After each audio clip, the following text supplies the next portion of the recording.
Symfony, c'est le nom de l'entreprise que l'on découvre tout de suite avec son fondateur Olivier Depardieu. Bonjour. Bonjour. Bienvenue. Votre invité, il est avec nous en visioconférence. C'est Pascal Lestrade qui est responsable des projets de transformation qualité chez GSK, branche vaccin de GSK, du géant évidemment mondial. C'est quoi Symfony ?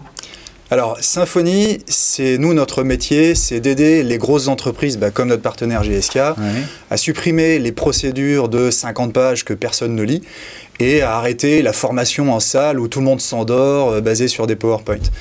Et en fait, la manière dont on le fait sans technologie, juste avec de l'astuce, de la méthode, du bon sens.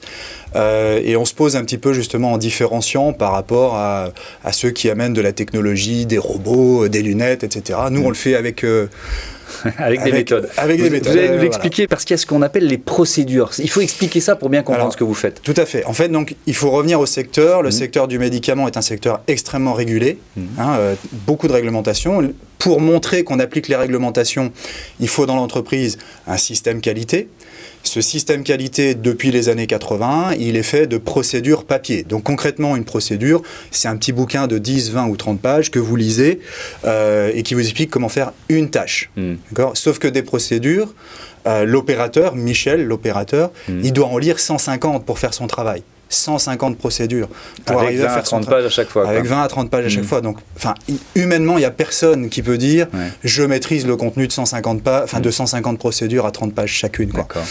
Et donc, nous, notre métier, c'est, avec ces fameuses méthodes, ces outils, on réduit de plus de 80% ces procédures pour que Michel, l'opérateur de fabrication, il n'ait plus que 10 procédures à lire, mais que les 10 procédures qui le concernent soient vraiment efficaces, propres, correctes.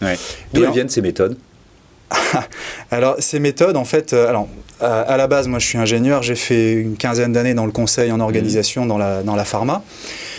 Et à l'occasion d'un parcours de vie, j'ai dû changer. J'ai dû changer de direction. Et je suis allé me former dans un monde très intéressant qui est le monde des web marketeurs, des infopreneurs. Vous savez, ces indépendants du web qui vendent des formations sur Internet et qui vendent pour des millions en fait de formations sur Internet. Ces gens-là, ils n'ont pas beaucoup d'argent. Par contre, ils sont très astucieux. Et donc, ils ont inventé des méthodes basées sur les neurosciences pour faire passer les contenus. Et ce qui est génial, c'est que quand j'ai découvert ces méthodes dans ce monde-là, je me suis dit, mais pourquoi on ne fait pas un système qualité dans les grosses entreprises avec les mêmes méthodes ? Et c'est ce qu'on a fait. Et donc là, vous avez choisi Pascal Lestrade et GSK branche vaccin parce qu'on est vraiment dans l'une de vos activités, l'une de vos offres qui est la transformation. C'est vraiment ça. Alors, on a 4 offres, j'y reviendrai probablement, mais dans une de nos offres qui est un peu notre offre vitrine, en fait, on accompagne les grosses entreprises comme GSK à transformer en profondeur leur système qualité. C'est comme, on vient changer l'unité centrale qualité de l'entreprise. Donc, vous imaginez le niveau de profondeur du changement. Et GSK, en fait, notre partenaire, est la première entreprise à notre connaissance, dans nos clients en tout cas, à lancer une transformation à l'échelle mondiale de cette nature-là, pour réduire de 80% leur volume documentaire à l'échelle mondiale sur les 18 000 personnes du groupe. Je ne sais pas si vous vous rendez compte de ce que ça peut générer comme économie et comme enthousiasme. Et comme enjeu, Pascal Lestrade, pourquoi vous vous lancez dans ce chantier de transformation ? Expliquez-nous. Alors, il y a plusieurs aspects. Donc, il y a un aspect de gestion de la documentation par elle-même. Donc, vous imaginez, on a des milliers de documents à gérer. Donc, tous ces documents-là, on doit vraiment avoir un suivi, une traçabilité, comprendre tous les changements qu'on fait dans ces documents, etc. Et donc, en termes de logistique, rien que pour contrôler un nombre pareil de documents et le suivre, c'est déjà une grosse organisation à mettre en place. Mais en plus, ce qu'on se rend compte, c'est qu'on a tous ces documents, ça prend beaucoup d'énergie de les gérer, mais finalement, ils n'aident pas tellement l'opérateur, la personne qui doit vraiment exécuter la tâche. Mais finalement, ces documents-là, ça devient plutôt une contrainte pour eux, plutôt qu'une réelle source de savoir.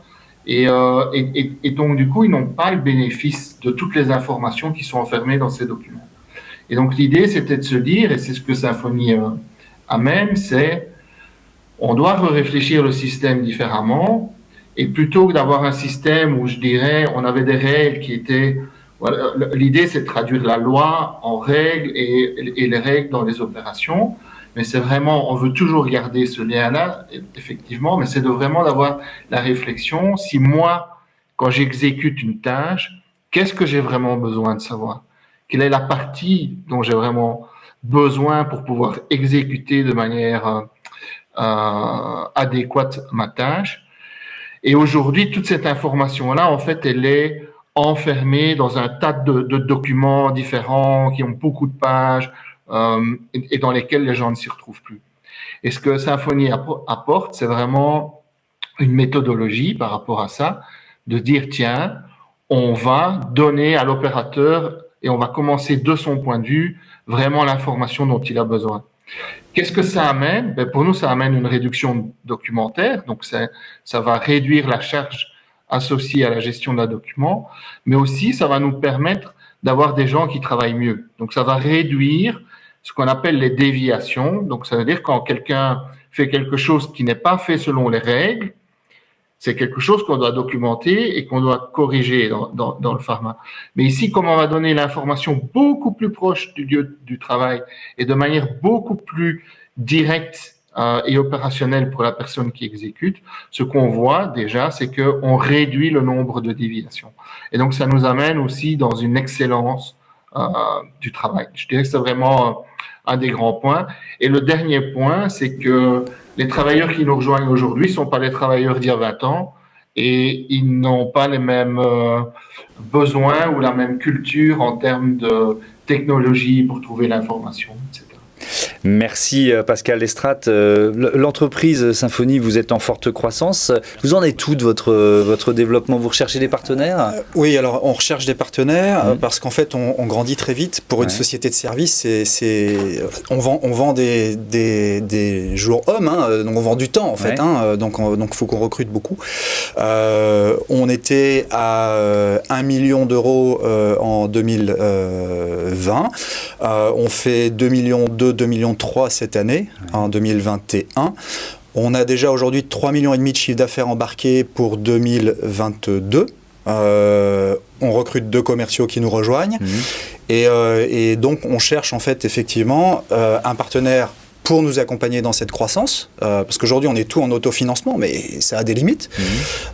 Et donc on cherche soit en fait un partenaire financier qui va croire dans le projet et va nous donner les moyens financiers d'avancer, hein, soit plutôt des entreprises de type prestation de services, ingénierie, qui voudront intégrer Symfony dans leurs équipes. Hein, on parle, c'est des entreprises qui font plusieurs milliers de personnes. Intégrer Symfony comme un centre de compétences mondial sur notre métier.